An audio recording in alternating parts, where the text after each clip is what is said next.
All right, so let's go ahead and deal with the elephant in the room. Start counting them out. There we go. Amy, what was that? A $4,000 job you landed last night?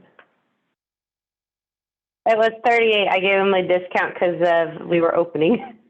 It was 3,800. I love it. I love it. I love it. Congratulations. There's our first job landed, right? Nice work. I don't know. Nice work. Tell the group a little bit about the job. So it actually was for somebody who I used to work with. They had gone on a trip to Germany, so they're like, come see me when we get back. And they were remodeling their son's bedroom because it got water damage. And so they wanted floor for their son's bedroom. And then while I was there, they wanted to know how much the rest of the downstairs would cost, the girls' rooms, guest rooms, the stairs, which Arlen, I have that for you to look at, and the landing. And then they ended up doing the son's bedroom and the guest bedroom. So they took 2 rooms, and we will install the first part of August. Nice. So not quite before we get there back to training, but it takes a couple weeks to get product. So that's right. Nicely done. Nicely done. I figured somebody would do it. And honestly, Savannah and I were talking about this on the side, and I'm like, okay, this is probably going to come down to between Amy and Blake. We'll see who is it that actually lands one first. So yeah, I'm placing an order through Mohawk hopefully today or Monday, but just a product order. So no installs, nothing complicated like Amy. Nice. All right, so as we transfer in today, I've got a different question for you. I want to hear from as many as we can. I'm going to kind of keep an eye on the clock, but as many people as we can. I want to hear your best contractor experience. So I know some of you have had, you've had stuff done on your houses before. Maybe you had a deck put in, maybe a roof, maybe somebody came in and did some painting. Who knows? There might have been flooring done at some point in your house. What was the best contractor experience that you ever had? And what I'm really wanting to dig out of this is what made it such a good experience. So anybody, just take yourself off of mute. Really, somebody's had a good experience. I'll go. I've had a few really good ones. We bought a house in Pennsylvania, and it had the old rooms where the carpet was in the middle, and then the hardwood would trim out the carpet, and we didn't like that. And then they had tile in the kitchen, so we spent about $20,000 back in 2015 to take the tile and carpet out and make everything seamless with hardwood. And we went with a local flooring company, which is the only time I've ever actually gone into a flooring company and used their services. But we were new to the area, and we let our realtor kind of guide us on who to go with. And they did a fantastic job. And the man that did the sanding and the poly was just top of the line. He called them his floors, so he was really good. And then I had a similar experience with carpet, and my real estate agent, then we were getting ready to sell the house, and she just had she had a lot of vendors they worked with, and this man basically had a mobile showroom, but not really. But he just brought carpet to me. I picked it out. We put it in. I don't even remember it because it was so seamless. It was so easy. Nice. I like it. People making stuff easy for you. Who else has had a good experience? So I did have one, even though I'm about to assassinate some of the others. But I hired someone to do concrete work, and was blown away. He showed up at 7:30 in the morning. He came with the boys. They prepped everything. They didn't talk. They took a 15-minute lunch break. He literally just said, this is what's going to happen over the next couple of days. This is when I start. This is when I finish. And he kept on calling me afterwards because he just wanted to make sure that we're happy. And that made a huge difference. Now he is turning into a COI, and he's very involved in the contracting world. So he's already getting me introduced to installers. So he's turning into a great resource and a super cool guy. So, yeah, one of the only ones of a good experience so far. Nice, nice. Anyone else? I've got one. So I live in a really old house. It's about 125 years old. I had it totally redone, and the guy who redid it for me, he and his family, they're fantastic. They did everything. They tried to make everything happen for me as far as decorating and how I wanted it done. And of course, how old this house is, there's going to be, issues that go along. And he has always been timely with coming back out and making adjustments and things going wrong. Like last Christmas, I had a pipe burst on Christmas Eve. He sent some of his guys out, fixed it, didn't even charge me for it. So good Wow. friend, good contractor. Nice. Nice. Let's see, Jeremy, how about with you? Surely there's somebody good in Detroit. I was trying to log in and out. Sorry about that. What are we looking at? What are we talking about? I'm looking for people that have had a really, really good contractor experience. Maybe it was a deck, maybe it was paint on a wall, maybe it was a roof. Have you ever had a contractor that did work for you that actually did a good job? Yeah, I had my basement finished. Started with a home that we purchased a couple years ago. Apparently, according to our siding guy.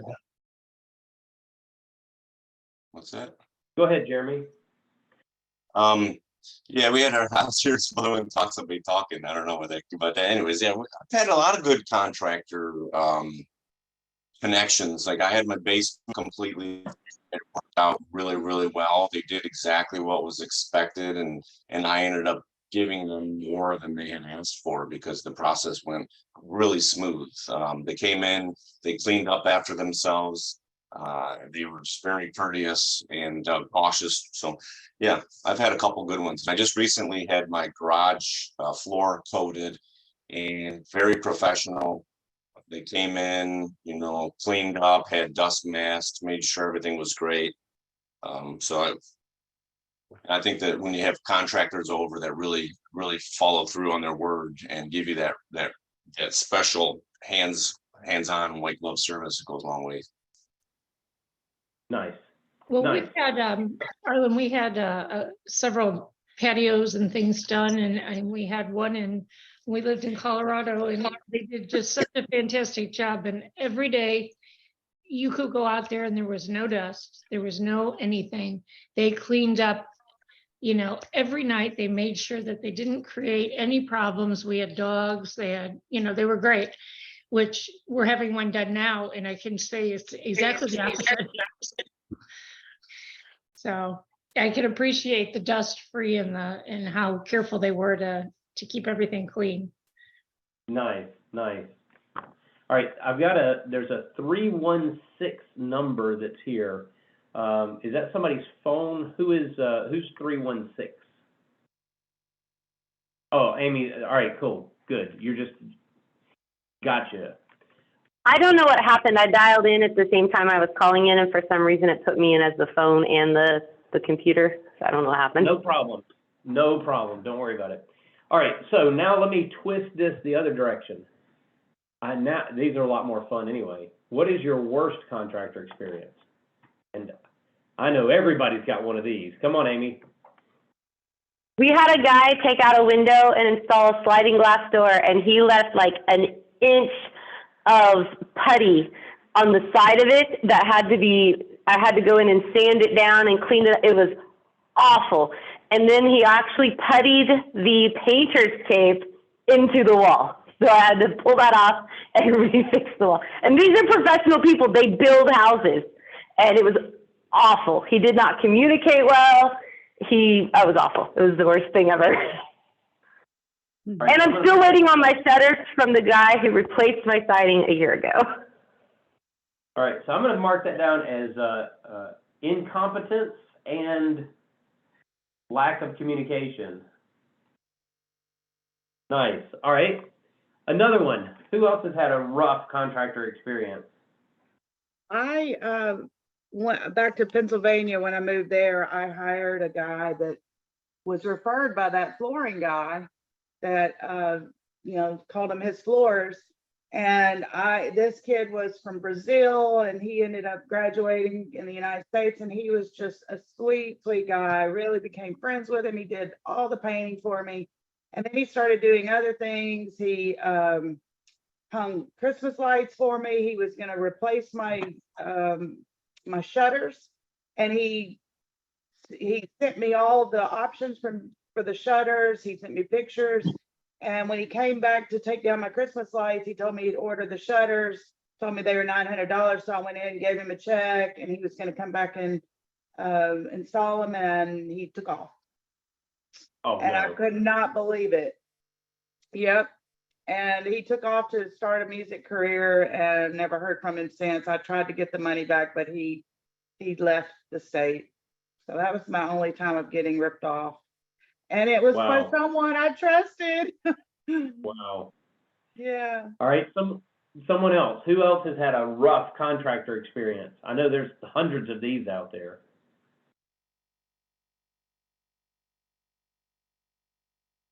We're in I've the had a middle rough of time it, dude. getting some contractors, especially Go with ahead, Jerry. landscaping. I've had a hard time getting some contractors recently trying to do landscape work every year. It seems like they say they're going to show up and then they don't, or they come and the day they're supposed to start the job, there's reasons and excuses not to show up. It's been tough. Nice. Robin, you were gonna pop in here? Yeah, I said, don't get me started, dude. When you said that, my All right, blood pressure started pick going one. up. I think the worst one was we hired someone to do our deck. It was completely rotten. And man, I literally had to beg these people. Like I texted every morning, do you think you're gonna show up? I had to tippy-toe around them, trying to not offend them because they already had a huge down payment from us. Long story short, it had to be completely redone. So we paid for the deck twice. We did just win a lawsuit and he lost. Not that I think that I'm ever going to get my money back, but never responded. Didn't follow up on, like not even invoices or, hey, what have I paid for right now? Show me an overview. And then, it was brutal. They built stairs down from the deck. And it ended up when I walked down, I'm 6'2", so I'm not the tallest, but you go down on the landing and then turn 90 degrees. And when I stood on the landing, the top deck was basically to my chest. So I had to bend over to really crawl underneath the deck. It was so bad. It was just probably one of the worst experiences. One of them. Wow. All right, Jeff, I saw you pop off mute. Well, I could walk around our house right now with the computer and show you the blue tape that we have on the wall. We've Everywhere. been fighting this since last summer, which was when we bought the house. And the contractor's punch list still isn't done. We've reviewed it with them 5 times and have gotten the same response each time. Yes, we're going to get to it. Uh-huh. That's right. It's like the old, what was it, an old Meineke commercial, is my car ready yet? And the guy says, yeah, I've got 3 of my best guys on it right now. And the camera pans out, and there's 3 guys sitting on the hood eating lunch, right? 3 of my best guys on it right now. All right, so thank you for sharing that. Not a big surprise. The reason that I wanted us to sort of go through that is because we're going to talk a little bit about production management today. And honestly, when people talk about managing production or managing installs, honestly, this to me is the easiest part of this job. It really is. But I really like project management, and that's really all this comes down to. And when you think about project management and what makes a project go really, really well, well, part of it is having competent people, but the biggest piece of it is just communication. You can have a job that goes completely sideways, and I'll share a particularly bad one with you that yes, yours truly did. But you can have a job that goes completely sideways and come out of it really, really nice, assuming that you're communicating with people and communicating well with people. So we're going to spend some time talking about production. We're going to spend some time talking about commercial work, and we're going to spend like 5 minutes talking about commercial work. And then we're going to get into carpet and what does it look like to write a proposal for carpet. And so we'll spend a little bit of time on the tablet.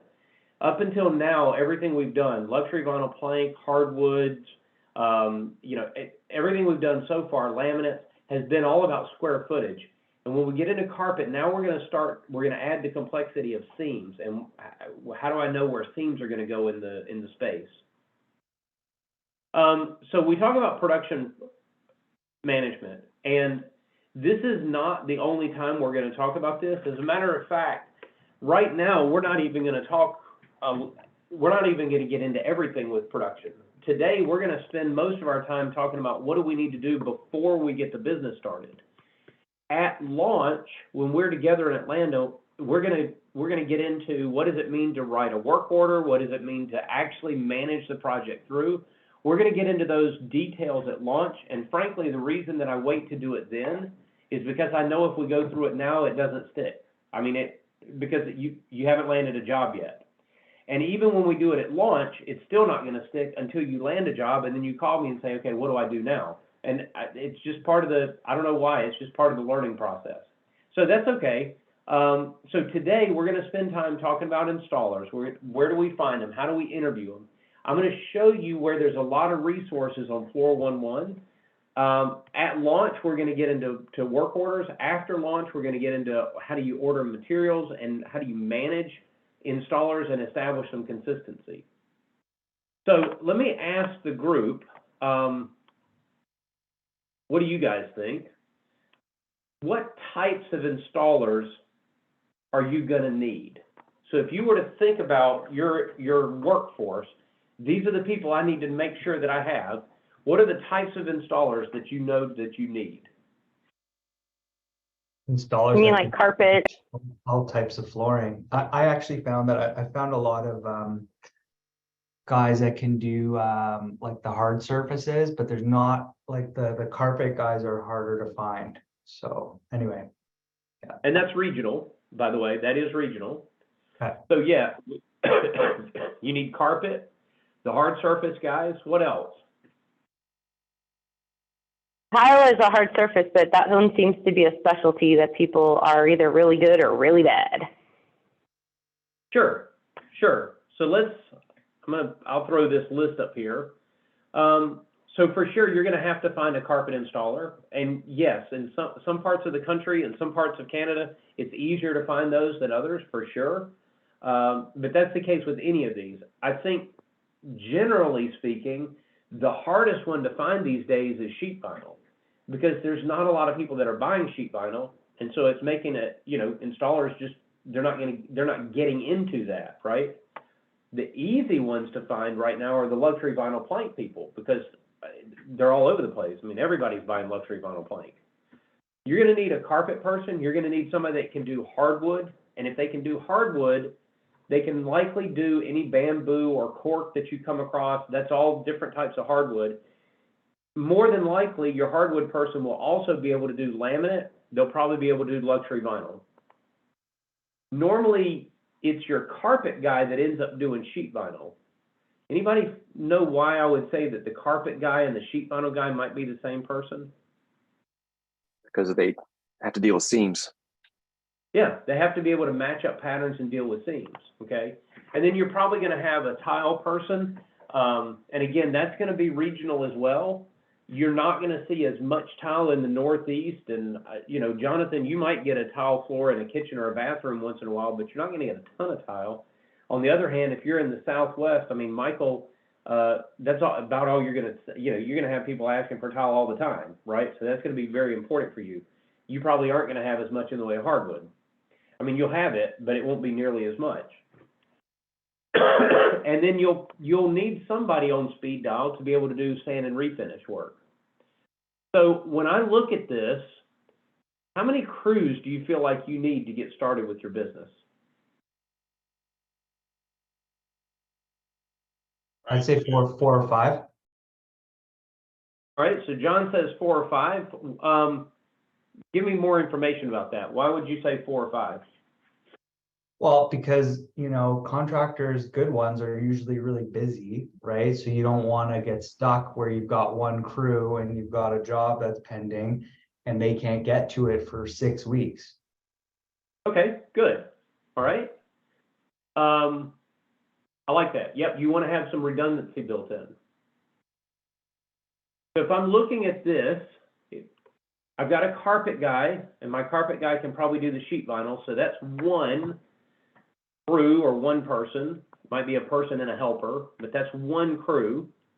And then hardwood, laminate, luxury vinyl, that's probably a second person. The tile person is probably a third person. Now, you will find people that can do everything, but they typically will only load their truck with the tools to do one particular type of thing at a time. So you're probably looking for 3 crews to get you started. And then the hardwood person may or may not be a sand and refinish person, so that might be a 4th. So when I look at this whole list, I'm looking for 3, maybe 4 crews. And then, yes, I want some redundancy. So it might be that I'm finding a carpet person, but I'm finding a backup carpet person. I'm finding a hardwood or a hard surface person and a backup, and a tile and a backup. And obviously that's going to depend on where you are as well. So we're, you know, again, I think about the Southwest. In the Southwest, I can't rely on just one tile installer. I'm probably going to need to focus on a couple of different tile installers to get started with. Good. So when you're evaluating installers, what are some things that are important for you? Maybe previous jobs. Okay. Yep. Previous jobs. Roger, what are you looking for in previous jobs? What specifically are you looking for? Before and after. I don't know how they look. Before and after photos, Mhm. pictures. Okay. Good. All right. So before and after photos, pictures, you're trying to assess whether or not they know what they're doing. Reviews. Okay.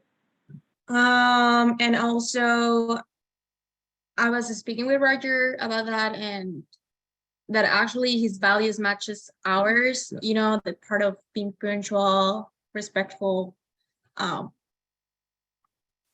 and all that we are looking. So Good. Good. Okay. What else are you guys looking for when you're looking for installers?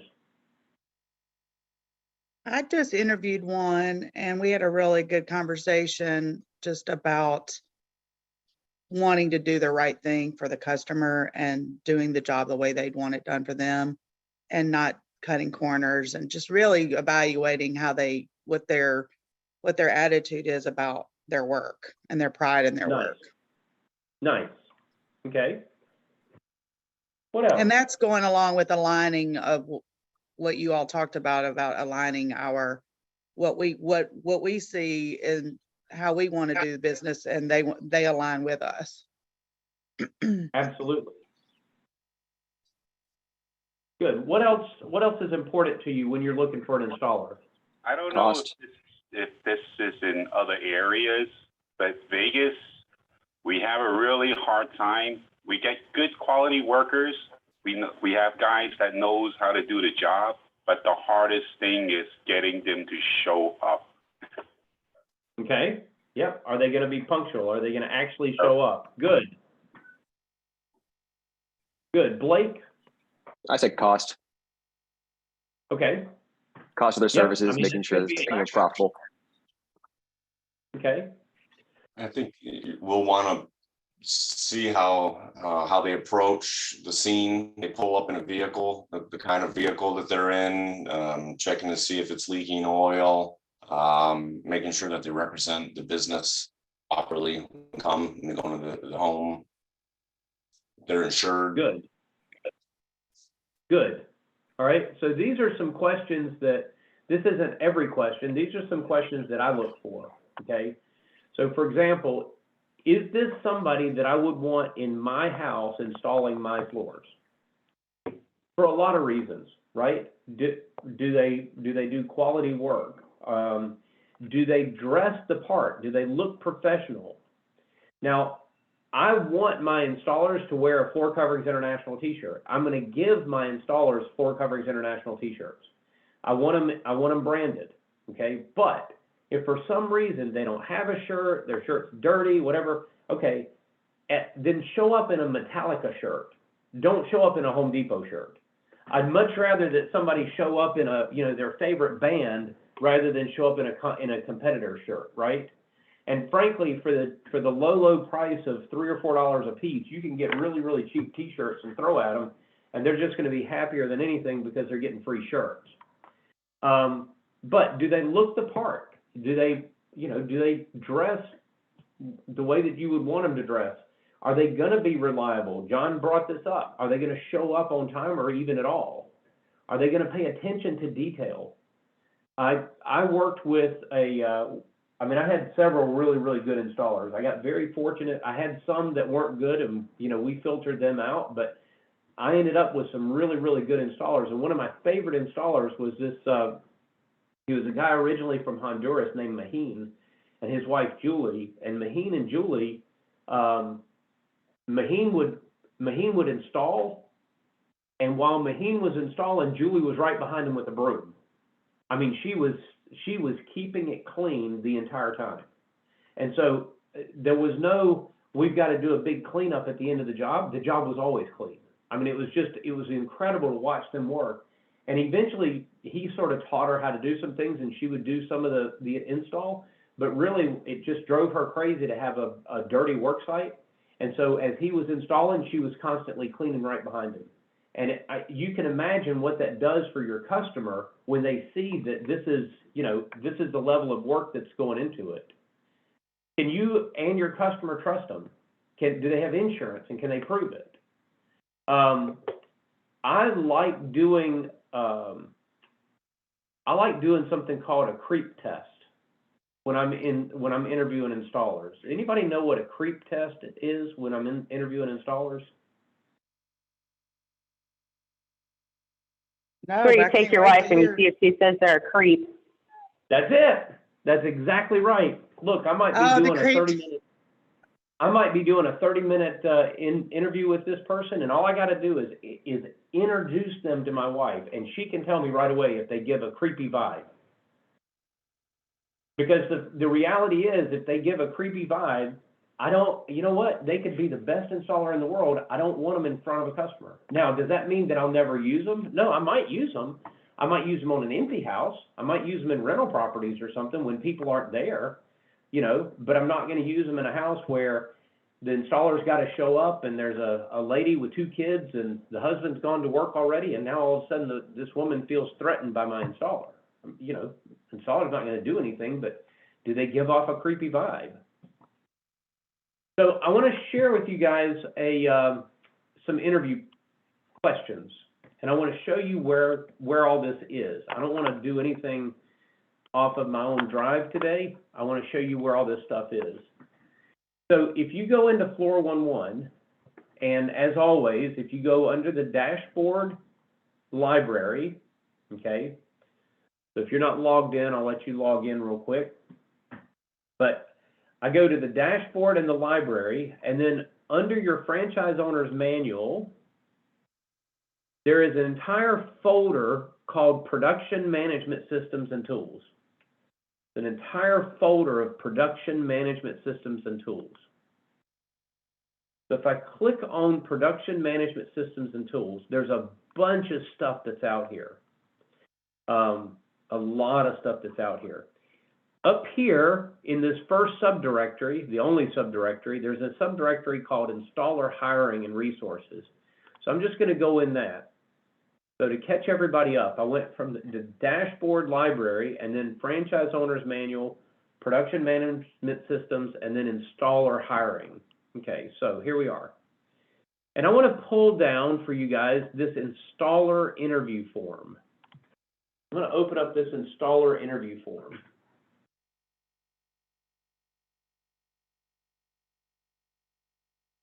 And I'm sure it's going to open up on the wrong screen, and we'll have to move things around.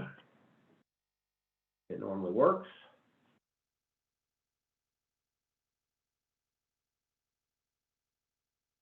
I used this yesterday, Arlen. Good.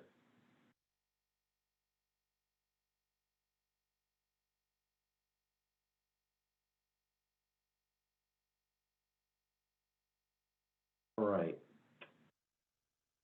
So this was made specifically for Jonathan. That'll make sense in a moment. All right. This is available to you on 411 in a Word document. And the reason that it's done in Word is so that you can make changes to it. But this one has been specifically customized for a Canadian organization. So look at that, Jonathan. For the first time, there's a document that's specifically designed for Canada, okay? Here we are. So you've got... I'm blown away, thank you. That's right. So look, here we are. Last name, first name, city, province, postal code. Bam, there we are. So this is an opportunity for you to sit down with your installer and just walk through these questions. There's some of them that I'll point out to you that for me personally are like, these are non-negotiable. We have to have these or we can't work together. But in general, there's a lot of these questions that, well, if it's a yes or no, I just want to know. So for example, I put Maheen's name up here and his phone number and everything. And I say, what type of carpet what type of flooring do you install? Well, Maheen does hardwood and laminate. He can do some commercial work. He can do vinyl. How long have you been in business? How many crews do you have? Well, with Maheen, it's just him. He doesn't have crews, it's just him. Do you have a helper? Yeah, he has a helper, it's his wife. Is he insured? Yes. Do you have liability, workers' comp? Do you do both residential and commercial? Do you sell materials or just install? Well, this is an important question because some installers actually, they might have an account set up with Shaw or Mohawk or something where they can sell materials. It's good for you to understand, are they going to try to sell material to a customer or they're just installing for you? Do you have a current price list? Well, you'll find that a lot of installers don't have a price list. A lot of installers, especially if they're working for the big box stores, they just get paid what the big box store tells them that they're going to get paid. They don't really have a price list. They don't know what they're going to make. They get paid what what Lowe's or Home Depot gives them. What is your labor warranty? There's another Canadian influence right there, labor warranty. So what is this, what does this look like? Do you have your own van? Do you have your own tools? If there's anything that you have to rent. You get into general information like training. Do you have a warehouse? I'm not going to go through every line in detail. There's no reason for me to read this to you. But you'll notice some things in here like, appliances that you can move or not move. I know in the state of South Carolina, it is not legal for my installers to move gas stoves and gas dryers. My guys cannot touch gas. In the state of South Carolina, I have to have either a master plumber or the utility company come in and do any sort of gas work. My guys are happy to move toilets. They'll do all sorts of other stuff, but they can't touch gas. So some of this is going to be regional. It may be that they can't do that. Arlen, can I just ask you a quick question? Yes. It's related to this. So I've been speaking to some installers and I've asked them specifically if they do demo as well, and a lot of them don't. So what do you recommend in that circumstance where you need something to be demoed and your installers don't do it? Good. That's actually not a bad thing. You'll end up paying less for demo than you will for install for sure. You'll find a demo crew. You'll find some guys that are quite happy to just come in and do the demo. Okay. And they typically get paid a lot less. I didn't know that there were demo crews. Yep. So you could absolutely find a demo crew. Okay. And frankly, you can ask the installers that you're talking to, ask them who normally does their demo work, because they'll know. They know the people that they're following. Okay. Can I see your work vehicle? Obviously, if you look at you look at the van and, you know, like you said, if it's got oil dripping out of the oil pan, then that's gonna be a problem. When I look at somebody's work van, I don't like climb in the van to look for stuff, but a very simple walk behind the van, and you can tell whether or not an installer is organized or if they've just got their tools thrown in there, you know, however. If they've got their stuff thrown in the van, however, you can pretty much guarantee that that's what their job site's gonna look like. Maybe you go by and see one of their jobs, you get a list of references. All right, there's a whole bunch of, you know, questions around pricing and what are the things that they price out. Now with carpet, are you set up to receive carpet? So it might be that you have an installer that has their own little warehouse, and it might be that you could have your carpet delivered to their warehouse. That's not very often, but once in a while it happens. You know, do you make cuts on site? Do you make cuts at your shop? Do you need to make cuts at my shop? You know, where are you going to make cuts? And this is important because imagine if you bought a roll of carpet that's, you know, it's 100 feet long, it weighs 800 pounds or something. How are they going to be able to manage that size roll? Are they going to want to cut it at your warehouse before they take it to the customer site? I mean, here in South Carolina, it's pretty common. Everybody just rolls it out on the driveway and cuts it on the driveway. Well, that's pretty normal. But if you're in an area where it rains a lot, that might not be so possible.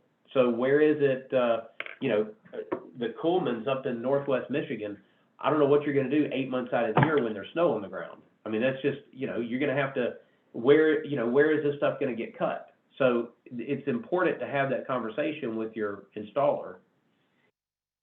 To me, do you have and use a power stretcher? This is a non-negotiable. If somebody says that they don't power stretch, all they do is just knee kick the carpet in, then we're not working together. That to me is a non-negotiable because it voids the warranty on the carpet. The other non-negotiable, I'll ask you guys, what do you think? Out of all the carpet things, what do you think is the next most important thing on here?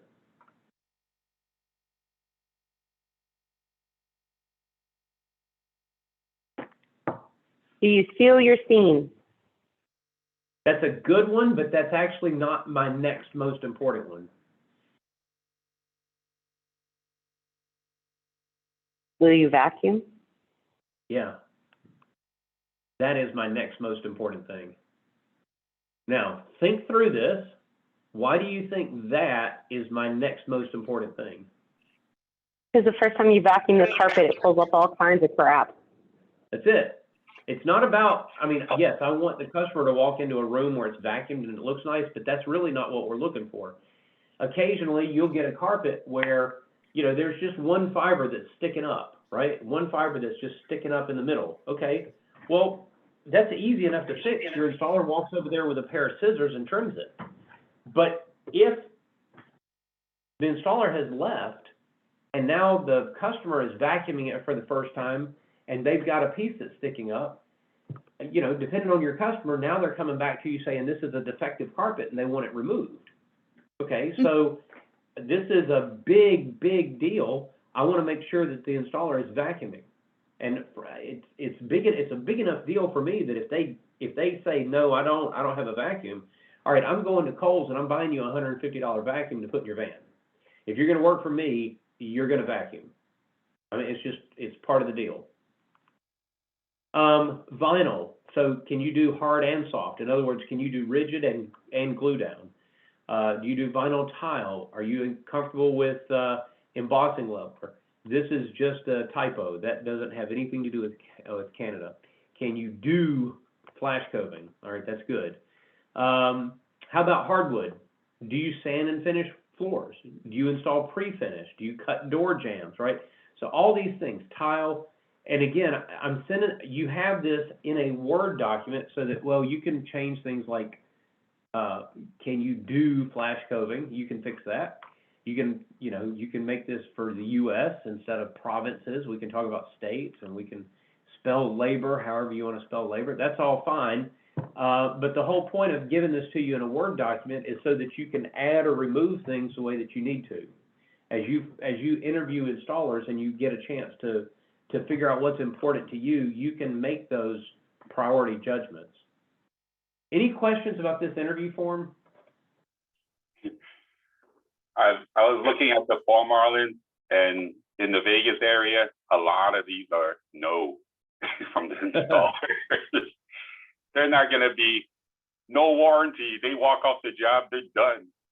You know, and Yeah. proper training, they're just going to tell you, oh yeah, I do this all the time. Jack of all trades, master of none. Perfect. All right, so I see where your challenge is going to be. Hey, Arlen. Yes. So just logistically, do you usually ask contractors out to lunch, or do you mail this to them, or what do you do? How do you do the interview? You So do if it on I've the phone? had a, so keep in mind that these are not, okay, there's going to be people that you find that are like, they're sort of a master and they have a bunch of crews that work for them. And that's not really who I want to talk to. I want to actually go to the crews. I want to be with the crews because I don't want to pay somebody else's markup. So I'm trying to get to the installer. Well, taking an installer out to lunch doesn't really make a lot of sense for them because they're working, right? They're on their hands and knees working. What I would much rather do is call them, text them, whatever their way of communication is, and ask if I can go to see them at their job site. And I don't say, hey, can I come interview you at your job site? I just say, hey, would you mind if I brought you lunch tomorrow? And then I'm going to show up at their job site, and I'm going to bring them lunch. Now, that's going to be the one time that I'm not wearing a Floor Coverings International shirt. I'm not going to show up in the mobile showroom because honestly, all of them are working for somebody else, and I don't want to get them in trouble with who they're working for. I want to be respectful of that. But I show up at one of their job sites. Most installers are very, very proud of their work. They want to show you their work. So they're going to, go on tour with them. When they show you, this is what we're doing in the kitchen, this is what we've got going on here, this is what we're doing here. Most installers, the ones that are worth their salt, are going to want to show that to you. So meet them at a job site. Ask them, hey, is pizza good? Sandwiches? I'm going to bring you lunch. What would you like? And bring them lunch. The reality is it's setting you apart from anybody else that they've ever talked to. There is nobody that has ever shown up at a job site and brought them lunch just for the fun of it. And that will go so far in helping somebody want to work with you. The crew too, bring them and their crew lunch, right? Yeah, right. Their crew, right? Yeah. And that's why, pizza is easy, right? Just ask them, hey, what do you like on your pizza? And, bring if there's 4 or 5 of them, bring a couple of pizzas. That's cheap. That's really, really cheap. Mm-hmm. Easy way to get to know somebody. Hi, Arlen. Can I be that guy? Can you tell me the path again to get to those? I was looking in floor one. I couldn't find it. I wasn't following along. So if you go to the dashboard and the library, right? Dashboard, library. And then you'll see, I know your menu looks different than mine because I've got some corporate stuff here, but you're looking for your franchise owner's manual. And then from franchise owner's manual, go to production management systems and tools. It's down towards the bottom of the list. And from there, installer hiring and resources. Thank you. Okay. Yep. Good. Any other questions on this interview form? All right. So what else is out here? Make sure that I hit all these. So where to find them? We've talked a little bit about that. I do want to jump into the installer agreement. So in the same folder, this installer hiring and resources, I've got something here called a material supply agreement. It's right now it's down at the bottom of this list, material supply agreement. This is not all of the answers. This gives you a lot of questions. So let's say you've had a chance to meet Maheen and Julie at a job site and you really like them and man, this seems like a really good installer and somebody that I want to work with. Okay, so this isn't about do I want to work with them or not. That's what the interview form is for. This is how are we going to work together? That'll make more sense as soon as this opens up.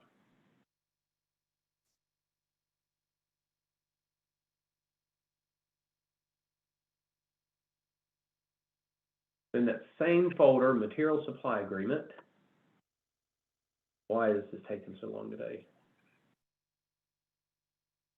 I do know why, because the computer is almost 10 years old. All right. So when I open this up, you'll notice that the first tab here is carpet. So the way that you use this is you can sit down with your installer and say, who's going to bring what to the job site? And I don't mean physically bring it. I mean, who's going to be responsible for providing it? Because at the end of the day, I want the installer to come to my office or come to my warehouse and pick all this stuff up. So my installer is the one that's going to physically take everything to the warehouse or to the job site. What I'm really asking is who's going to supply this? So for example, who's going to supply the carpet? Well, the installer is not going to supply the carpet. I mean, that's got to be you. Who's going to supply the pad? Okay, well, that's probably you as well. Who's going to supply any transitions? Well, that's probably you also. Who's going to supply any tack strips as needed? Well, maybe that's the installer that provides their own tack strips or their own seam tape or their own seam glue sticks. Okay, so this is probably the way that it would work, but it doesn't have to. You might find that, you know what, if you provide tack strips, you can provide them a lot cheaper. And so that's fine. And you decide, you know what, I'll provide the tack strips. Okay, if you need them, they're in the warehouse, grab what you need. Okay, good. Here's a good example of one. Actually, I would leave the tack strips with the installers, but that's, that'll be a discussion between you and the installer. On the other hand, who's going to provide the carpet for a glue down job? So you're doing a job in somebody's basement, or maybe it's a small commercial, a little office that you're doing. Who's going to provide the carpet? Well, more than likely you are. Who's going to provide the adhesive? Well, you know what? Carpet adhesive, it's all the same. It doesn't matter. Just the installer can pick their favorite adhesive and bring it to the job site. Okay? Does that mean you're paying the installer for the adhesive? Yes, it does. So again, this is not, I want to be really, really careful here and say this really, really clear. This is not me telling you how to run your business. This is me showing you a bunch of questions to ask your installer. Okay, this is a discussion between you and your installer, not me telling you what to bring. So hardwood, for example. What do we typically need for hardwood? Well, if we're going to nail it down or staple it down, typically you need the hardwood, okay? You typically need the underlayment. But you know what? It might be that you say, I'm okay with you bringing the underlayment as long as you're using Aquabar or roofing felt. As long, if you're happy bringing those, then you can bring those. Doesn't matter. Floor prep, transitions, baseboards. You know what? There's no reason for you to bring caulk, or for the business owner to provide caulk. If caulk is needed, maybe the installer provides his own caulk. I don't know. This, like I said, this is not about me telling you who's going to do what. These are not the answers.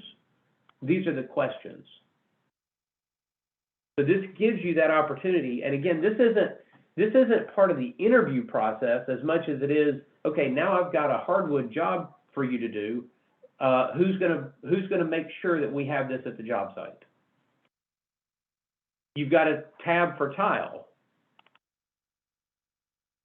Everything from thin set, backer board screws, all this stuff. And again, this isn't necessarily who's going to bring it. This is, these are your questions. These are your questions for you to go through with your installer. Floating floor, whether it's a laminate, LVP, sheet vinyl, same thing with sheet vinyl, who's bringing what. And then I've got a tab called Consider This. So these are things that they're not flooring per se, but sometimes you got to think about these. Like, if you're moving a toilet, every time you move a toilet, you've got to have a new wax ring to go under the toilet. So who's gonna make sure that wax ring is there? Is that something that you're gonna provide? Is that something your installer is gonna provide? Or if you've hired a plumber, then maybe the plumber is gonna do it. Well, what about pedestal sinks? So this is another one. My guys were really good about moving toilets. They had no problem with that. But every one of my installers pulled away from doing pedestal sinks. They got freaked out by them. So I either hired somebody to, a plumber to come do pedestal sinks, or I figured out how to do them myself. Moving a dishwasher, same sort of thing. My installers were happy to disconnect it, but they were really, really funny about reconnecting dishwashers. So, these are things you have to think about. Supply valves.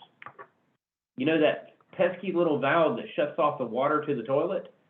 Well, you might be in a house that's 20 years old and that supply valve has never been shut off.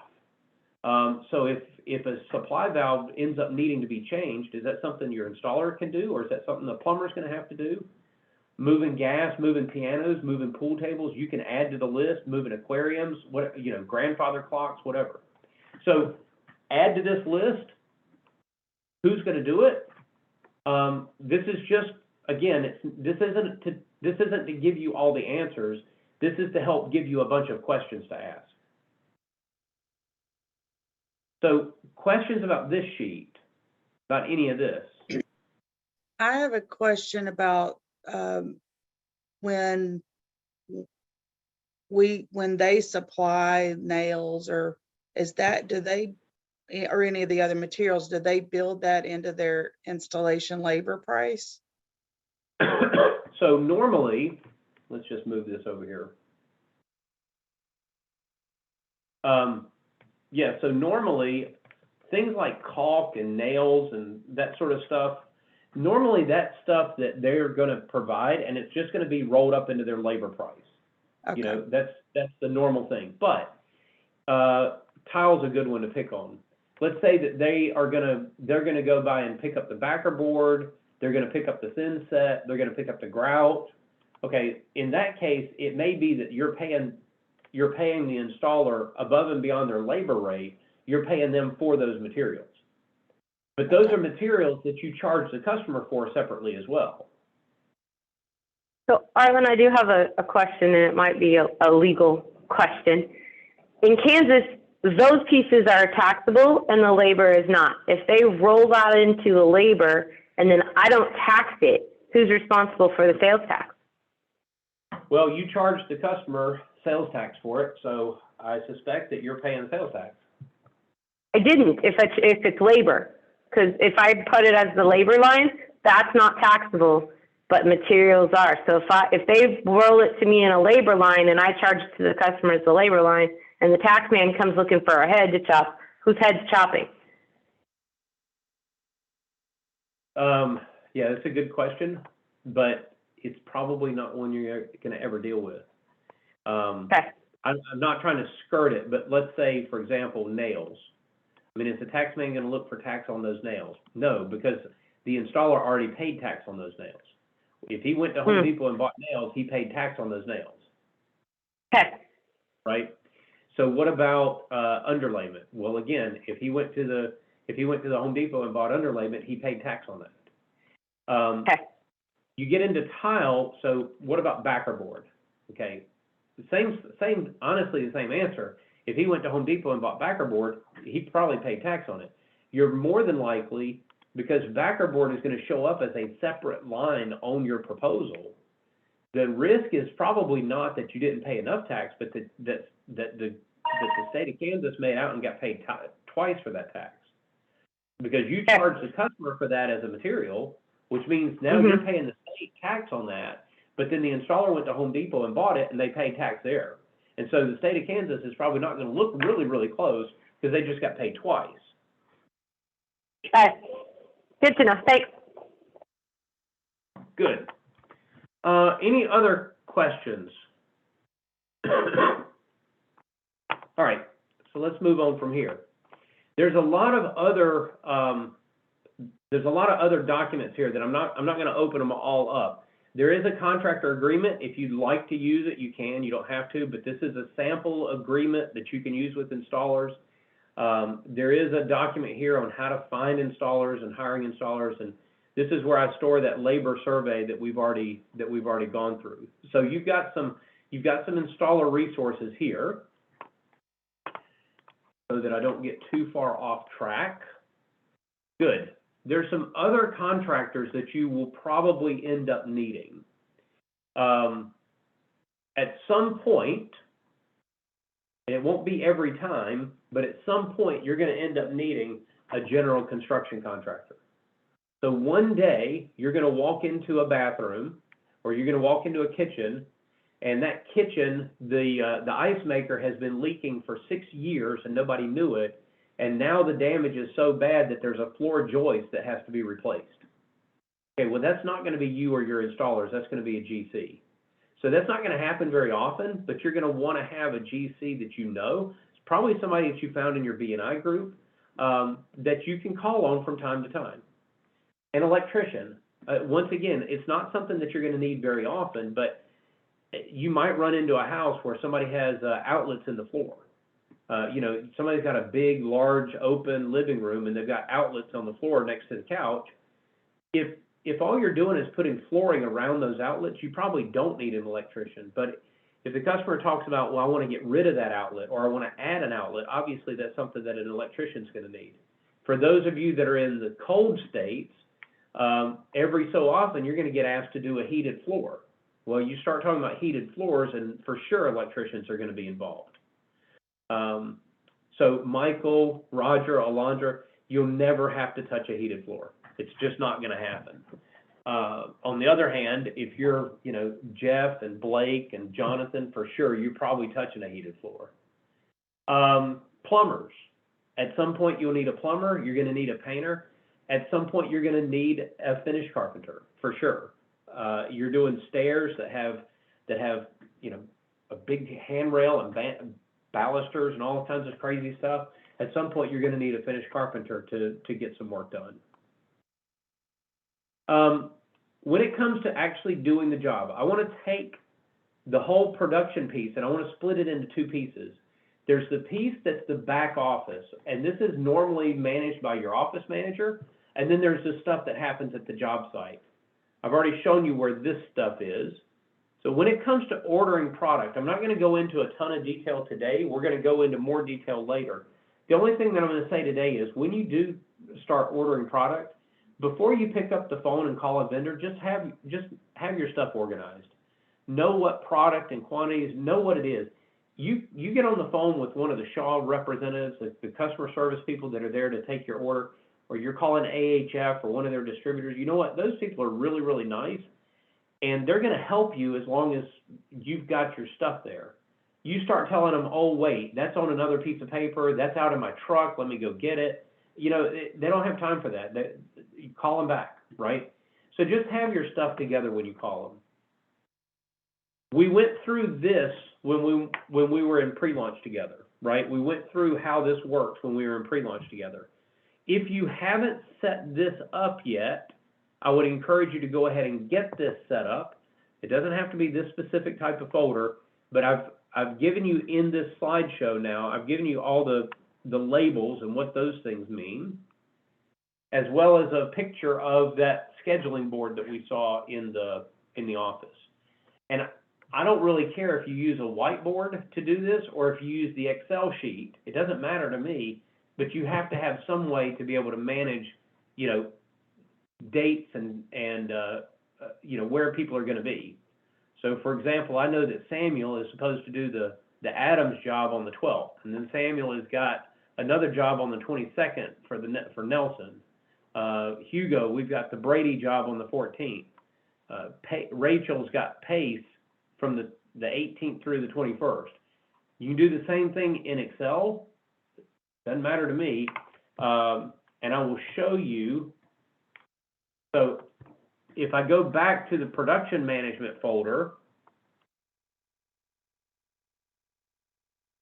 there is a sample production board right here. There's a sample production board in Excel. And you can drop that sample production board down, and it's going to give you the Excel sheet. No problem with that at all.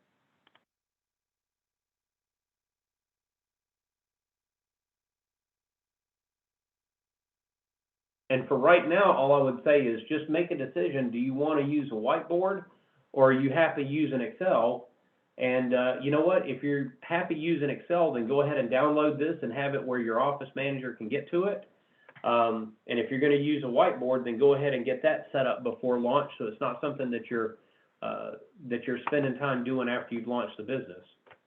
I personally prefer the Excel version. I don't ever have to delete anything. You know, when I get through with this week, I can always just hide these rows and I can keep trucking. And if I need more, I can always just copy this down to the next. And I mean, Excel now goes down to what? Almost 105. Oh shoot, no, that's 1 million lines. That's over 1 million lines. You'll never run out of space on this.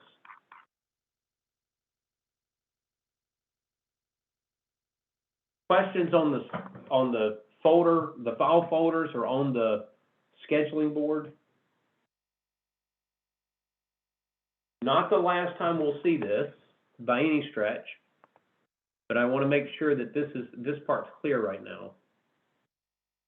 I have a question about the previous mentions of those other contractors needed.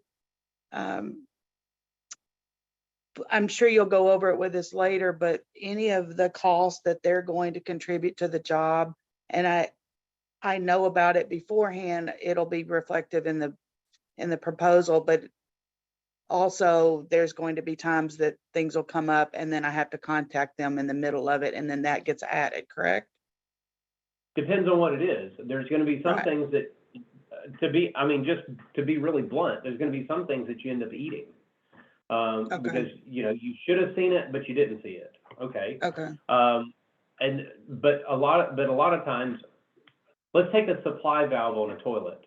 Well, the reality is your installer shows up, they pull the toilet, and they turn the supply valve off, and they realize that it's dripping. Okay, it's not holding. Well, that's the opportunity to talk to the homeowner and say, look, this supply valve needs to be changed. It's not, my guys can't do it. This is a plumber thing. If you want, I have a plumber that I can call, and I'll have the plumber just charge you directly. That's not going to go through me at all. Just I'll have them. If you want to take care of it, or you want to have your own plumber do it, that's okay too. But just know that this is dripping and it's going to fail. So this needs to be done, right? Okay, so good. That's the type of thing that normally happens.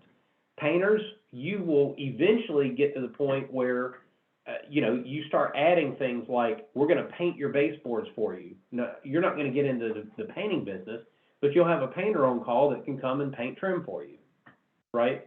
So there's going to be things that you do absolutely know about ahead of time. But then there's going to be other things that, you know what, your installer came into the room and they really, really beat up the walls. That's not going to happen very often, and that'll probably be the last time you ever use that installer. But they beat up the walls, and now you're having to get a painter to come in and paint that room. Okay, so yeah, then you end up eating that because, that installer works for you. And you work it out with the installer and figure out how to charge them for it. So I do have a question about the painter. So what if someone has picked a baseboard, like they want new baseboards, but it's shorter? We just say that's out of scope, right? We say we'll put the baseboard up, but we're not painting because we are not painters. Yeah, absolutely. 100%, right? Help the customer. The only thing that I would say is make sure the customer knows, if I go to a shorter baseboard, this is what you're going to see. There's a paint line here, right? And so you're going to end up having to repaint this room. But I've been in a lot of houses where the customers told us, look, I don't want you to, there's no worry about painting because we're going to have this room painted after you guys are done. Okay. By the way, this is a little bit of a detour, but it's probably a good time to detour with it. Scheduling. What comes first? Flooring or painting? What do you think? Somebody says that they're gonna redo the floor in this room and they're gonna paint this room. do you want to do the floor first and then let them paint, or do you want them to paint first and then you do the floor? Which comes first? Paint so they don't mess up. the Paint. floor. Depends on the type of flooring. If it's Oh, come on, hard- Nikki. If it's hardwood, then we've got to do the baseboards afterward. If it's carpeting, they can paint before. Oh, yes, look at this. I love it. If it's carpet, paint first. If it's any type of hard surface, floor first. As a general, and yes, there's always going to be exceptions. As a general rule, that's really the right way to schedule it. Because if you do the hard surface first, then when the painter comes in, the painter can paint the trim work. If you've done new baseboards, they can paint the new baseboards. If you've done quarter round, they can paint the quarter round to the baseboard, whatever, right? And just make all that look nice. Carpet, there's too big of a risk. The reality is you're not going to be doing baseboards when you're doing carpet anyway. You're not changing the trim. You know, very rarely are you changing the trim when you're doing carpet. Most of the time you rip carpet out, you put carpet in. There's no trim work. So you're not worried about that, but you really don't want the painters taking the risk of getting a bunch of paint all over the carpet. The reality is if somebody spills a little something paint on hardwood, they're just going to wipe it up. You can't wipe paint off a carpet. All right, sorry for the detour. That's a little side shoot, but it seemed to come up. All right, good. We're going to spend 5 minutes talking about commercial work. Probably no more than that. So when I talk about commercial flooring, what comes to your mind? What do you think of when we say commercial work? Durability, high foot traffic. Okay, good. Now, what type of spaces? Not so much the flooring, but what type of spaces? Offices, retail. Businesses. Yes. Okay, businesses, offices, what else? Costco. Costco. Churches. Are you going to do the flooring? The last I looked at a Costco, they didn't have flooring in Costco. It was all concrete. Well, I'm going to do the first one. How about that? I got it. Okay, good. Apartment buildings, rentals. Okay. Yep, apartment buildings. Okay, what else? Churches. Evidently. Okay, yep. So commercial spaces could be all that. It could be apartment buildings, it could be office buildings, it could be retail spaces. Now it's probably, you're not going to be the one that does the next Walmart. I'm sorry, Eric, you're never going to do a Costco. I mean, I'd love to think that it's possible, but it's just not going to happen. Why are you crushing my dreams, Arlen? Stop. You know, I just don't want you to, I don't want you to build up this business plan that has you doing all these Costcos. That's all. So, but a small retail site. I mean, you guys have been down Little Main Street, America, where somebody's taken an old house and turned it into a little boutique, or they've turned it into an accountant's office or something. Those are great places to do commercial work. Hospitality, like hotels, motels, those absolutely. Assisted living homes are fantastic places. Nursing homes are great places to do flooring work. For a lot of these nursing homes, for a lot of assisted living homes, when a resident, how do I say this nice? When a resident no longer needs that room, I'll put it that way, typically the nursing home ends up replacing the floor in that room. So there's a lot of flooring replacement that happens in assisted living homes. So there's a lot that's out there, right? When you start looking at commercial, and hopefully you don't look at commercial for the next year. When you start looking at commercial, just understand that there's a lot of legal risks that are associated with it. There's a lot of building codes and contracts and everything that shows up. They don't come to you and say, oh, can you come measure the space and give me a recommendation? No, they bring you blueprints. They send you an electronic packet with blueprints that'll cost you $80 to go print off at Staples. I mean, it's just, it's a much more detailed, it's a much more involved process. and there's a ton of legal risk that goes into commercial work. There's also a ton of financial risk that goes into commercial work, not the least of which is payment terms.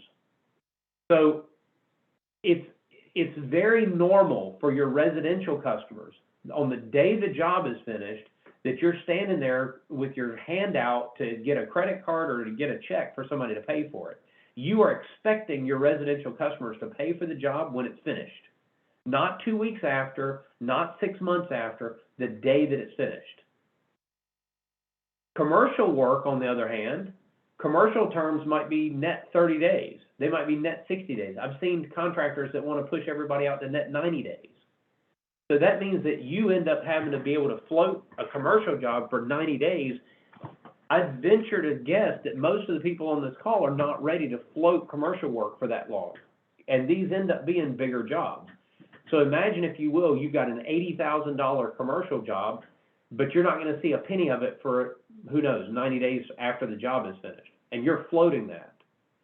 It's a big financial risk. The other big risk with commercial jobs is scope creep, where you had a list of these are the things that we're going to do, but now all of a sudden the general contractor is putting a bunch of other stuff on you that was never included in your original bid. So if you're going to dip your toe into commercial work, I'm going to say dip your toe in with spaces, not buildings. So do one office, do one conference room, do one of these Main Street, houses that got turned into an accountant's office. Do that kind of stuff. Don't go after some big manufacturing plant or some big retail space. It's a waste of time. It really is a waste of time. We do have some commercial samples. We also have, boards that have commercial warranties. This is not for, I can't put this LVP in a manufacturing plant and expect it to hold up to forklifts, but I could put it in an office building and expect it to hold up to office traffic, okay? So just be careful with that. All right, that's all we're gonna do on commercial. I wanna move to writing a carpet proposal. And I'm gonna pull my tablet out to do this so that we can do this together.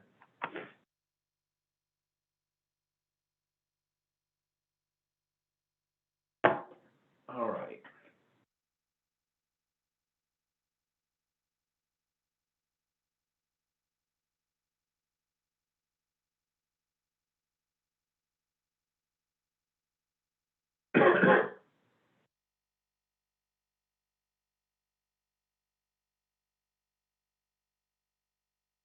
All right. Share my screen.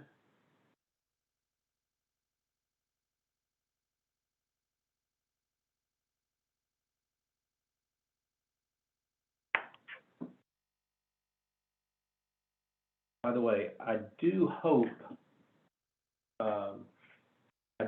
that a lot of this lands. I can see sometimes on the Zoom, it looks like people are multitasking and doing other things. And I think that's part of the reason why, certain concepts aren't hitting the way that they should be hitting. I was asked to remind people that hard surface freight is a drop charge. It's not a per square foot charge. And we've gone through that several times, but my fear is that it's not catching because we're doing a lot of multitasking during calls. And at the end of the day, it's your responsibility to make sure that you're picking this stuff up. I'll do everything I can to support you.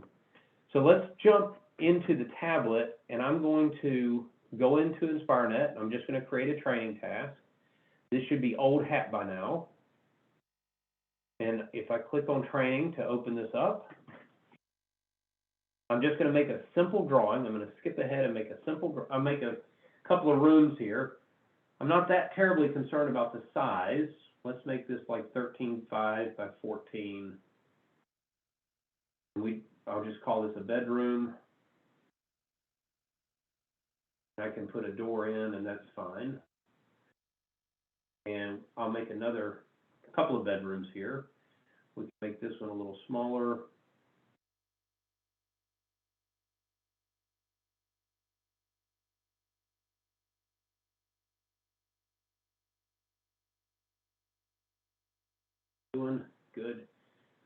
bedroom.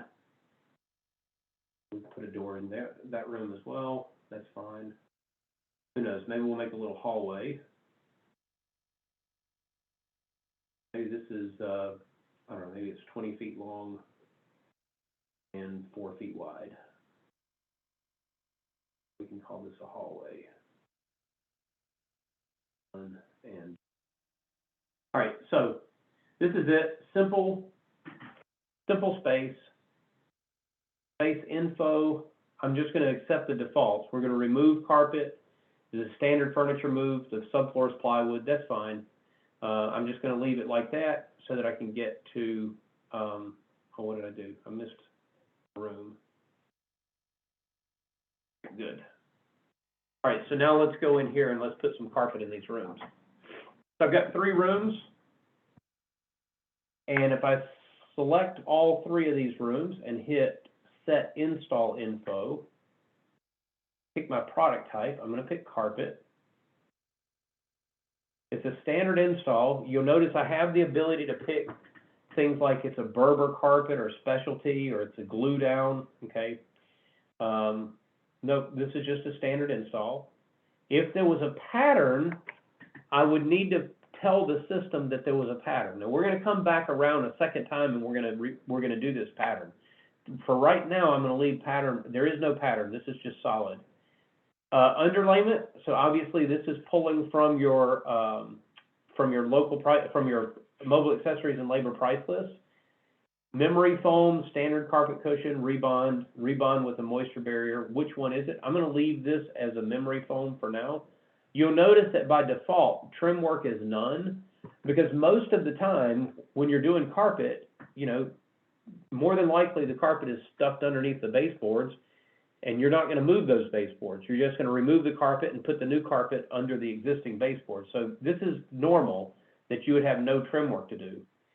Select my flooring. I'm just gonna use our favorite PG3 carpet. Hit enter, and hit enter again, and that's good. And so I've got my first option here, $4,500 to do a PG3 carpet in these 3 rooms. I'm gonna hit the little $sign to complete option. Let's look through this. Now, a couple of things that I know I don't need. I don't need the transition strips. Why would you think that I don't need the transition strips? The same product. The same product, I'm just gonna seam it at the doorway, so I'm gonna go ahead and delete those. So let's get rid of the transition strip. Let's get rid of the install transition. All right. Soft surface freight is a variable charge. So if you order, in this case, I'm ordering 58 square yards of carpet. And if I were to order 100 square yards of carpet, it would be twice the price. So that's accurate. The soft surface freight is 5 square yards, yes. So mine is not. So mine pulled in too low. How do I fix that? Okay, so if it looks like it's too low, you can always hit the little pencil at the bottom. I know how to do that part. Sorry, I know how to do that. Where do I fix it so it pulls in correctly? It's in mobile accessories and labor price list. Okay, I'll fix it there. Thank you. Okay, good. I'm sorry, Arlen, can you remind me, which one is the drop? Just a one flat rate, the drop? I thought it was carpet. Nope, carpet is variable. Drop charge is gonna be any hard surface. So luxury vinyl plank, laminate, tile, hardwood, those are all gonna be drop charges. Okay. Arlen, didn't Arlen? you say that they're going to change that on the tablet with IT so that Yes, that drop charge is eventually- in there? Eventually that will change, but right now, this is the way it works. And so I've got to teach you the way that it works right now, which means I've got to teach you to, if it's hard surface, to change it. Can you explain why that hasn't already been changed, or is there a big process for that or something? it is on the list, but from a priority standpoint, it hasn't made its way to an A1 priority yet. Got it. There's been other bigger fish to fry, as they say. Okay. Arlen, just to confirm, if we are changing that in our mobile price list, that's the list that we have to upload the complete dated mobile price list if we want to change things, right? That's right. Yep. Is the dollar the right price, Arlen, or is there somewhere else we should double check that price? I would double check that price with your rep. Okay, because the Shaw rep told me how to check it for each time I get carpet on the Shaw Now website. So I can like verify a couple pieces there and just cross-check what it would be. Okay, Yep, and then perfect. come Thank up you. with a number, and then just come up with a number that you're happy with. Okay, thanks. All right. So what is my waste factor? What do you see as my waste factor right now? 20%. 20%. So what do you guys think? Is that a good number? Is that enough waste for this job? Don't know. Maybe, maybe not. The seaming I tool. don't know. Yeah, I'm gonna run the seaming tool, okay? So the seaming tool for carpet, you'll notice my icons at the bottom. I've got a plus, I've got a folder, I've got a pencil, and I've got that little calculator. So I want to click on the little calculator. And I have the option at the top. I can either run it optimal, which is going to give me the least amount of scrap. I can run it horizontal, or I can run it vertical. Well, I'm just going to leave it optimal now. If this were a pattern, there would be other things that I would do. We'll get to the pattern momentarily. There's a box there that says additional waste. If for whatever reason I felt like I wanted to add additional waste, I could. I'm just going to run it like this and see what happens. Is there a time when you would ever choose horizontal or vertical right up the front if it's not a pattern carpet? If I looked at this and said, I specifically do not want a seam in that hallway, I want to make sure I'm running it horizontal, then yes, I could do it that way. Okay. Or if I've had a conversation with the customer and for whatever reason in a particular room, they absolutely want it to run one way or the other, then yes, absolutely. All right. So now, I'm going to click on the little, there's a new icon. There's a new icon. It's the fifth one over. It looks like the letter L. And if I click on that little L, it's going to show me the seaming diagram. So what this has done is it put a couple of T-seams in that bedroom, and I have a seam in the hallway, and I get all of that for a 15.5% waste. Well, I'm not really thrilled with the T-seams, and I'm not really thrilled with having the seam in the hallway. So I can redo it. I can hit the calculator again, and this time I'm going to force it to run it horizontal because I just want to see what it does. Okay, well now it goes to a 22% waste.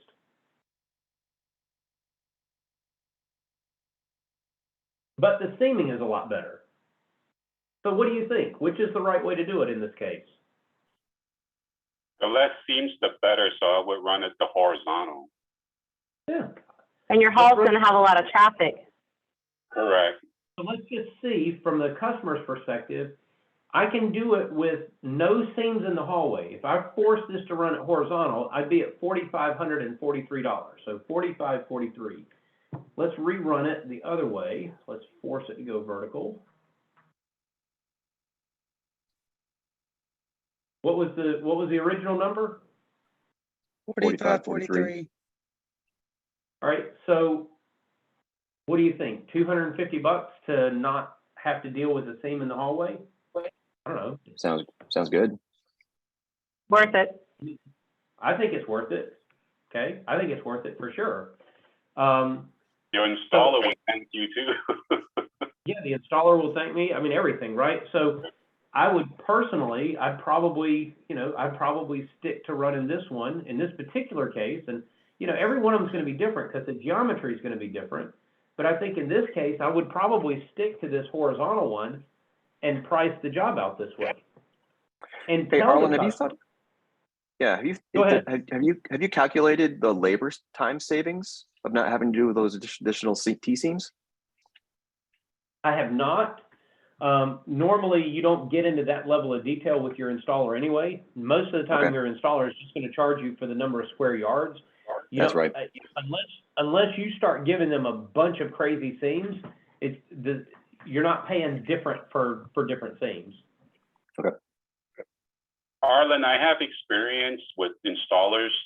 The first time you might get away with it. The second time they might say, oh, shoot, this guy is crazy. He's going to do a whole bunch of stuff. I need to up my price. You know, Yep. so. And then they're not going to necessarily give you a per seam price. They're just going to give you a more per square yard price. Yep. All right, so let's redo this. I want to do this again, but I want to do this one. I'm just going to start from scratch again, new option. I'm going to click all three of these. This time, I'm going to say that we do have a pattern. So, small pattern, medium pattern, large pattern. Well, when you look at the back of the sample board, let's see. I don't have a pattern carpet up here. That's okay. When you look at the back of the sample board, on the label on the back, if it's a pattern, it'll tell you what the pattern size is. So somebody make one up. Make up a pattern size.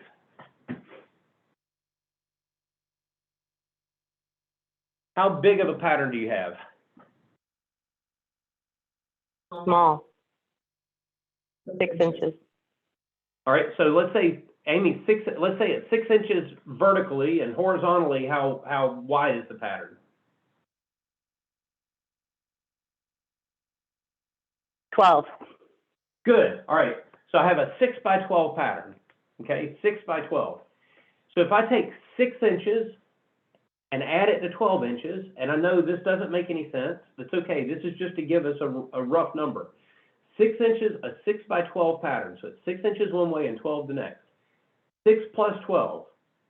All right, where are my math wizards? 6 plus 12. 18. Good, all right, 18. All right, 18.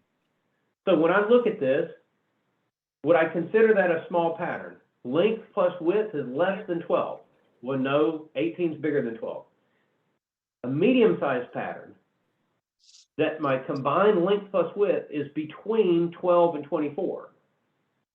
Yep, that's what this is. We're going to call this a medium pattern because Amy said it's 6 by 12. We're going to add those two numbers together and call it 18. Okay, good. So that's going to be a medium pattern. What does So it say on the now- back of the board, on the back of the sample? Does it say 12? It'll give you the 24? dimensions. Okay, It'll give you the dimension. It'll say 6 inches by 12 inches, whatever that Okay. number is. okay, It's not going to tell you medium or large or whatever. That's an internal thing. okay. I picked my same PG3 carpet. I don't need the transitions. Right? Now, complete this option, and just for fun, okay, what is my waste factor by default? Wow, 30%. Pretty. 30%. Okay, why is it 30%? Well, the tablet says by default, I haven't run the seaming diagram. The tablet says, oh, you've got a medium pattern. Well, we need to take that into consideration and give you a little bit more waste up front. I don't know if that's the right number or not. Let's hit the seaming diagram again. My horizontal repeat, be careful here, be careful. The first box is feet, the second box is inches. So this is a 6 inch by 12 inch, which would be 1 foot carpet. So 6 inches by 1 foot, 6 inches by 12 inches. And let's see what it does. Wow, look at that. It brought my waist down to 22%. That's the same waist that I had before. It's the exact same seaming as before. So in this particular case, and it's not always going to be this pleasant, in this particular case, it didn't matter. The pattern, no problem. The way the geometry worked out, I'm going to end up with about a 22% waist that way. what if I force it to go the other way? Let's force it to go vertical with my same 6x12. 29%. What's it doing? All right, so now it's running it this way, but there's no T-seams in this at all. So it took the T-seams out because I've got the pattern in there. Oh, I'm probably going to run this horizontal. And that's what my seaming diagram is going to look like. Arlen, I think we brought this up in the training at that time. What is the drops? What are the drops? You'll never use drops. Okay, You'll never use them. but I'm just curious, what is that? I'm not too really familiar with carpet, that's why. You know, I don't do it a lot. Yeah, so when you think about your a horizontal and vertical drop really does have to do with the three-dimensional space. And that's, you're not gonna need that when you're dealing with carpet. It's here, but Measure Square has a ton of functionality that we never use. Measure Square is a big, Measure Square, you could literally like make a whole house in Measure Square. You have the ability to do windows and roofs and all kinds of stuff. And in this particular case, think about if you were using this software to do wallpaper, well, then you would talk about vertical drops, okay, and horizontal drop. We're not doing wallpaper. It shows up here because it's interacting with Measure Square. Okay. Arlen, just to review, should we be doing the seaming tool on most job as a standard practice, just to convert, take a look at it, because automatically it's got a little more waste in there than if we use it? To be, well, I'm going to give you one answer now, and I'm going to give you a different answer 3 months from now. For right now, I would say yes, run the seaming diagram, okay? Now, every so often, it doesn't happen very often, but every once in a while, you're going to get one of these where when you run the seaming diagram, your waste factor all of a sudden is like 8%. And I would be very nervous about that. In fact, if you have anything less than like a 15% waste on carpet, I'd be really nervous about it, and I'd probably force it to bump up to about 15%. It is possible. Would you just, okay? It is possible, but it would make me nervous in the very beginning to do anything less than a 15% waste. So it's a good rule would of you thumb just then. type 15? Yeah, I'd change it here so that I'm pricing it that way. Okay. Right, you got like a So 10 by 10 room, Well, 10 by 10, if you right? had- So if you did let's go back. I'm just going to create a new room, and this room, I'm going to make a square room, and I'm going to play with this, and I'm going to make it 11 foot 6 inches by 11 foot 6 inches. Okay. Bathroom. It's not a bathroom. Yeah, only gives you 1.5 inches on either side. Okay. And now, yep, in the space info. Now let's just do this one room, set install. Again, it's going to be a carpet. I'm not going to do a pattern or anything. I'll do my PG3 for fun.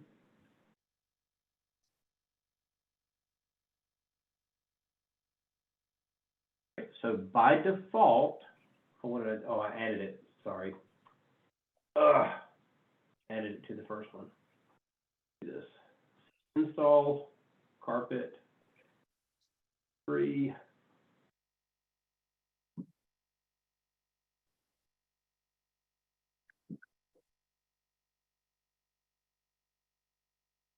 Option, okay. So by default, it tells me it's 22% waste because it's a really, really small space. Okay, good. But if I run the seaming diagram now, oh wait, I still have that pattern in there. Get rid of that pattern. No, I don't. Oh, 4% waste. 4% waste. Okay. Well, you know what? In reality, that's right, because I mean, I'm going to get a 12-foot roll of carpet. I'm gonna go order 12 feet, I'm gonna end up with, 4% waste. I mean, that's real. But that's like a perfect room. That's a perfect scenario. And even in this scenario, I might look at this and say, you know what? I still maybe want to add a couple of points of waste here. So I could come up here in the additional waste bucket and say, I'm just gonna add 2 extra percent of waste, make it 6%. Yeah, it gives me just a little bit of extra waste there, but I'm okay. I'm comfortable with that. But that's wasted in only one dimension, really, right? Because it's a 12-foot carpet roll. It's coming in on 11.9, right? Yep, it's waste in one direction. Absolutely.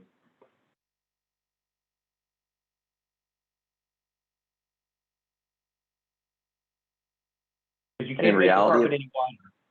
right? And in reality, you're comfortable, rolling the dice on this, even though it's so close to the 12 feet.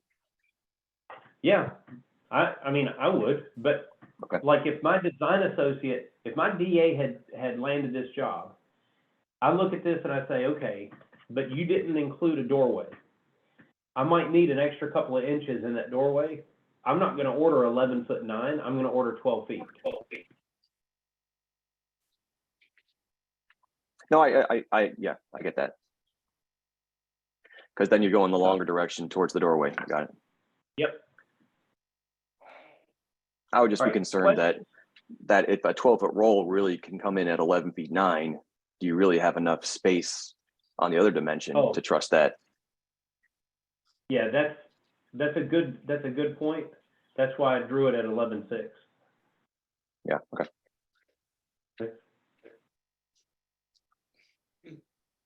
All right, so in your homework for next time,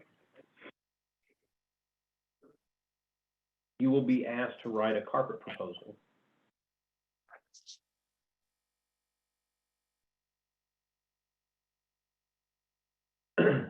So this will be your homework for next time.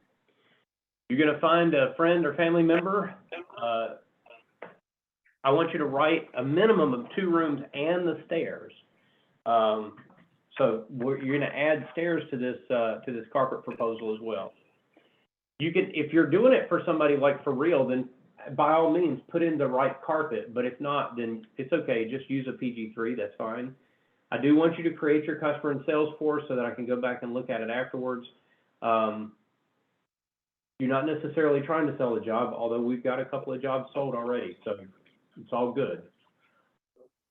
And you're still working on your spreadsheet that has all of your different products.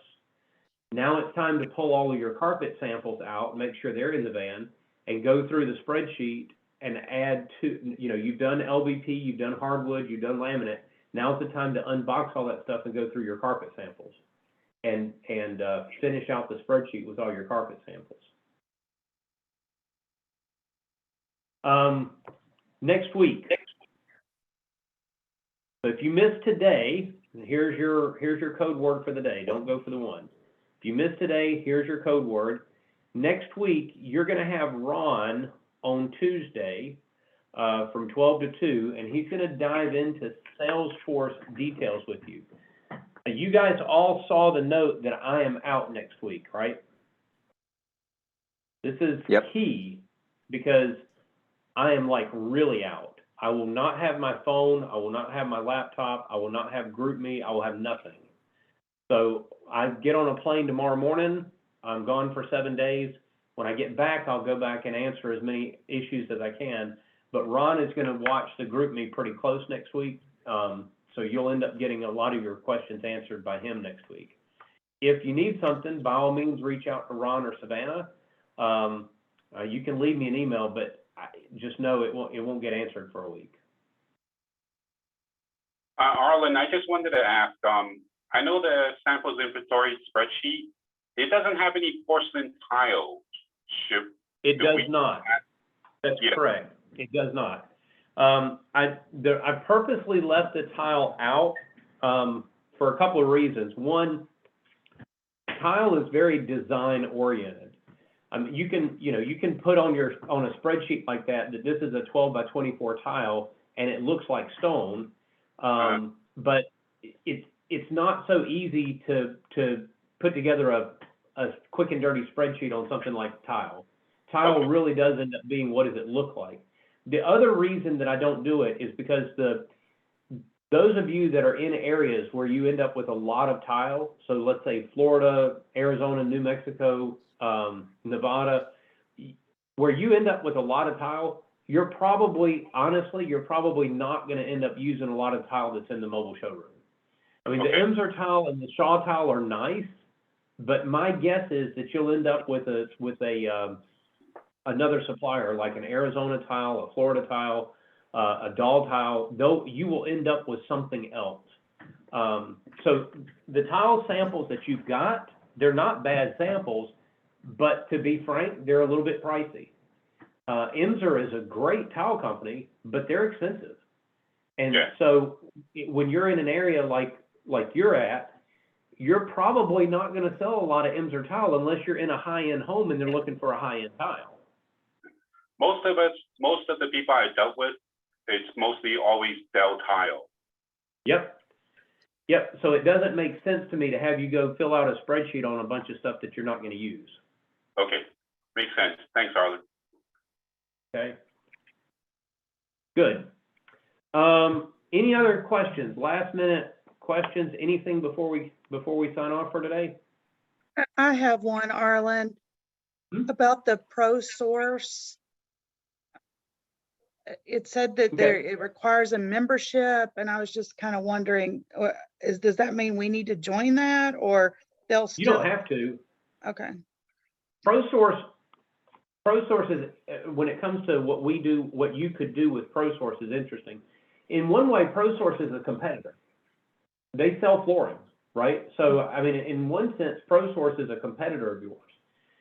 But ProSource does not do any install. They only sell product. So you could go into a ProSource and say, I'd like to sign up to be an installer for you. And you could end up getting on ProSource's list as a possible installer. You could also, and now in order to do that, you're probably going to end up having to pay for a membership. I don't remember what a ProSource membership costs, but you might end up having to pay for a membership in order to be on that list. But the nice thing is, if you go into a ProSource and you become an installer, now all of a sudden you have a list of all their other installers. So it gives you an opportunity to sort of network with them. So how in the world would you get referred when there's other installers that might also be working for you? Well, I know it doesn't sound logical, but the reality is that ProSource isn't the one that's picking the contractor, it's the customer that's picking the contractor. So it might very well be that if you get listed as a potential installer, all ProSource does is hands the customer a list of people and say, here, you can call one of these people. So it's sort of a tricky thing. If you do end up going to ProSource, I would not give them the Floor Coverings International name. I would say, I'm Nikki, and I'd like to be considered on your install list. They don't do a whole lot of vetting, so they'll probably put you on the list.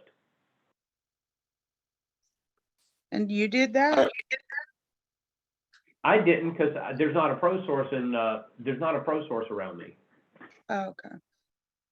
But I know there's a lot of franchisees that have done it, and they've been not so successful at becoming an installer for ProSource, but it is a very effective way of getting a list of installers that ProSource refers. Okay, what if I could just ask one of my installers to join it and then they give me the list? Okay. Absolutely, you can do it that way. All right. Yep.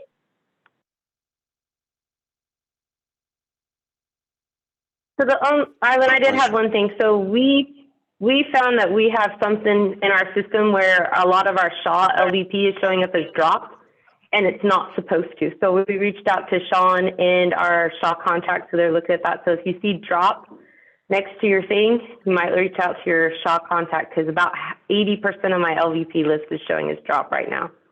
Oh, good to know, but it's not really dropped. Like all of Stokeman, all like the one I got the other day, I reached out I think I sent you a message and said, why is this, do I put it in the thing? And when I reached out to Sean, it's not dropped. The whole thing is showing dropped, but it's not. So there's something quirky going on and it's pulling wrong. So 6/16 is my magic date, that if it shows drop 6/16, there's something wrong for me. Got it. Got it. How long did, Uh, did everybody get Shaw approved yet? How long has it taken? Anybody? Took me about a week. Yeah, it didn't take me long for Shaw. I'm still waiting for Paul, so. That was quick. Okay. Yeah, I think Shaw was quick for us too. Insert, on the other hand, took a while. Has anybody had issues where they initially started off, and like, I think it was AHF, I had a couple that came back and they were, initially they were saying, starting on a pay order. And then I went back and asked them to relook at everything to make sure, and then I get set up on terms, because that's seems to be the way it's been working for me. Is I start emailing somebody, they don't really know what's going on with corporate, and then I have to send a separate email to someone else, they get involved, and then they give me credit. I don't know if anybody else has had. I have seen that. What's interesting about that is, you're the first person that's told me that they've been able to skirt around it. Most of the time, somebody will end up on cash on delivery terms for the first 2 or 3 orders. You don't stay that way, but you're there for the first 2 or 3 orders, and then you're able to move off of something else. But it's good to know that, if you go back and call and press, you might be able to get that changed. That's good to know. That's what I've been doing. So I don't know if anybody has had that, but I pushed back, and they've all really kind of come through and said, okay, we'll give you 5,000, or okay, we'll give you 10,000, and then we'll go from there. So it's really worked out well. It's just taking a lot of follow-up and repeat emails and stuff to get that kind of taken care of. But I do have one more question. I don't want to take up much time. But when we're talking like using the seaming tool and ordering carpet and installers, say we want to be careful and have like a 15%, 12 to 15%, or even a 20% on a really tough job. Do we really want to think about the installers and how much carpet we're giving them, and if they'll have extra carpet at the end? Do we want to say, all right, we've got a really good installer, when I send them the information, do I want to have a 10% in there because we're paying them for waste? Well, okay, if you went into the proposal and you added a little bit of waste, and let's say it was 10 and you made it 15. Well, the reality is, when you made it 15, not only did you make it 15 on the material, but you also made it 15 on the labor. Right. Okay, so both of those are there. When it comes to carpet installers, your carpet installer is going to pull up to your warehouse, and they're going to get this roll of carpet, and they're going to put this roll of carpet and go to the job site. However much quantity shows on the label on that carpet, that's what they're going to charge you for. So if that label says this is, 36 square yards of carpet, that's what you're going to get charged for, is 36 yards of carpet. It really doesn't matter if it's 2% waste, 10% waste, or 30% waste. However many square yards of carpet are on that roll, that's what you're going to get charged for. Right. So does it make good sense for us to, if I've got an office manager that can go out there, cut it, wrap it, and put on what it is, and not be paying them all for waste? Or is it a waste of our time to be constantly worrying about 5%? Why would you order the extra waste if you're going to cut it off anyway? Yeah, I guess not. Because it's not like hard surface. Hard surface, I could play that game. I could take 2 boxes of hardwood and leave it in the warehouse, and let's see if they really need it or not, right? But carpet, my gosh, if I cut 3 feet of carpet off of this thing and they needed it, it's not like I want to show up and say, oh, here, seam this back together.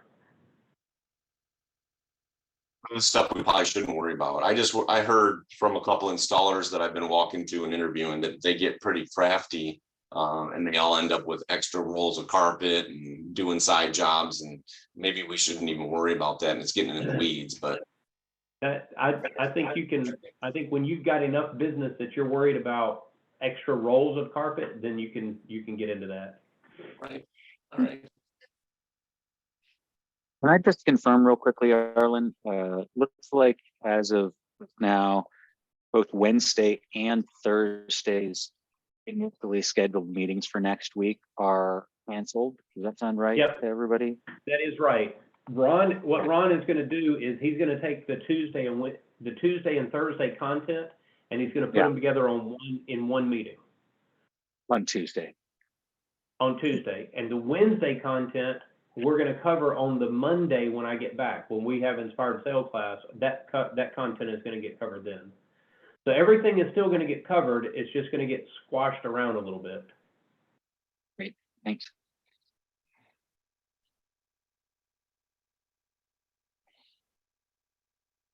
All right. Well, guys, if there's nothing else, I hope you guys have a great week, and I will see you in about a week. And when we Safe see each other, travels. we will be hot and heavy in Inspired Sale. Have fun.